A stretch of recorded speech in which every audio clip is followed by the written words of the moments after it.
রেলের কৃষ্ণনগর ও আজিমগঞ্জের মধ্যে নতুন এক ট্রেন পরিষেবার সূচনা হয়েছে।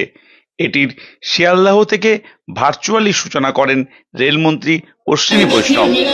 এদিন শিয়ালদাহ রেল স্টেশনের উদ্বোধনী অনুষ্ঠান কৃষ্ণনগর স্টেশনের অনুষ্ঠান মঞ্চ থেকে সরাসরি দেখানো হয়। উদ্বোধনের পর দুপুরে কৃষ্ণনগর স্টেশনে বিধায়ক পার্থসারথী চ্যাটার্জি, বিধায়ক সুব্রত মৈত্র ও শিয়ালদাহ রেলওয়ের ডেপুটি প্রজেক্ট ম্যানেজার বিকাশ কুমার সবুজ পতাকা নাড়িয়ে ট্রেনটির কৃষ্ণনগর থেকে যাত্রার সূচনা করেন।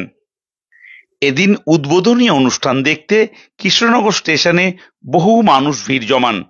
উৎসাহী এক রেলযাত্রী এই পথে ট্রেনে বসে তার মত ব্যক্ত করেছেন।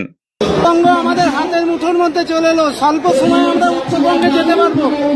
সেই প্রয়াসকে আমরা ধন্যবাদ জানাই রেলমন্ত্রীকে, ধন্যবাদ জানাই ভারতবর্ষে মাননীয় প্রধানমন্ত্রীকে। বিধায়ক পার্থসারথী চ্যাটার্জি বলেন, খুব সহজেই নদিয়া থেকে মুর্শিদাবাদ ও আজিমগঞ্জ পর্যন্ত এবারে পৌঁছানো যাবে। শুধু নদিয়াবাসী নয়, শুধু কলকাতা থেকে শুরু করে অনেকেরই সুবিধা হবে।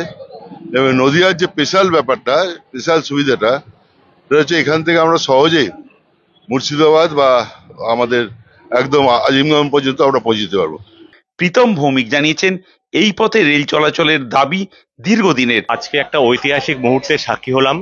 আমাদের দীর্ঘদিনের দাবি অনুযায়ী শিয়ালদা ডিভিশন এবং হাওড়া ডিভিশনের মধ্যে বিকল্প একটি যোগাযোগের ব্যবস্থা খুলে গেল। শিয়ালদাহ রেলওয়ের ডেপুটি প্রজেক্ট ম্যানেজার বিকাশ কুমারের কথাই, सियालदा में नॉर्थ में 9 से 12 कोच प्लेटफॉर्म का एक्सटेंशन, जिससे वजह से नई ट्रेन 12 कोच की चलाई गई। साथ ही साथ 3 जगहों पे कृष्णानगर से अजीमगंज और अजीमगंज से कासिम बाजार और राजगापुर से नई दिल्ली, ये 3 ट्रेनों का परिचालन स्टार्ट किया गया।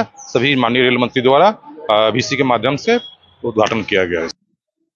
অনুপম মোদক, আকাশবাণী সংবাদ, কৃষ্ণনগর, নদিয়া।